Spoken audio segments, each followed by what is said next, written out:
ममता बनर्जी ने एक बार फिर से पुराना राग अलापा है, लेकिन इस पुराने राग के बीच उन्होंने बड़ा आरोप लगाया है। आरोप मोदी शाह पर लगाया है। दरअसल बंगाल के मुख्यमंत्री ममता बनर्जी ने केंद्र की नरेंद्र मोदी सरकार पर जमकर हमला बोला।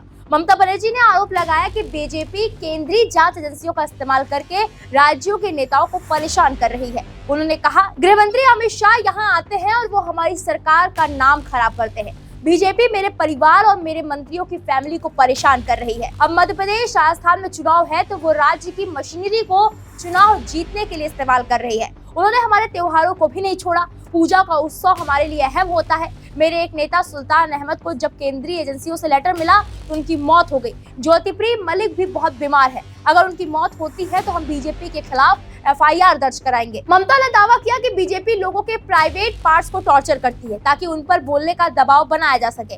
देखते हैं क्या होता है। अब कोई ममता दीदी से पूछे कि बीजेपी किसके प्राइवेट पार्ट को चोट पहुंचा रही है। ममता ने आगे बताया, बीजेपी आजादी की लड़ाई में कहीं नहीं थी, उनका जन्म भी नहीं हुआ था। आजादी की लड़ाई में ज्यादातर क्रांतिकारी बंगाल से थे। बीजेपी सभी को चुनाव से पहले जेल भेजा जाती है। उन्होंने अभी भी 100 दिन की स्कीम का फंड रोका हुआ है। अगर बीजेपी को लगता है कि किसी तरह का भ्रष्टाचार हुआ है तो आप जांच करके सच बाहर क्यों नहीं लाते। अशोक गहलोत के बेटे के घर चुनाव से पहले रेड क्यों डाली गई। अगर लड़ाई करनी है तो राजनीतिक तौर पर करिए, लेकिन झूठे मत बनिए। कारोबारी भी घबराए हुए हैं, इसी वजह से देश छोड़ रहे हैं। ममता के इस हमले के पीछे की वजह बताई जा रही है कि ईडी ने कई करोड़ रुपए के राशन वितरण घोटाले के मामले में पश्चिम बंगाल के मंत्री ज्योतिप्रिय मलिक के परिसरों पर छापेमारी की। अधिकारी ने बताया कि ईडी के अधिकारियों ने कोलकाता के सॉल्ट लेक इलाके के राज्य के वन मंत्री मलिक के 2 फ्लैट पर केंद्रीय बलों की एक टीम के सहयोग से छापा मारा। बीजेपी ने छापेमारी की इस कार्रवाई को लेकर कहा कि बदले की राजनीति के अलावा और कुछ नहीं है। फिलहाल ममता के इस आरोप को लेकर आपकी क्या राय है, हमें कमेंट बॉक्स में आकर जरूर बताएं।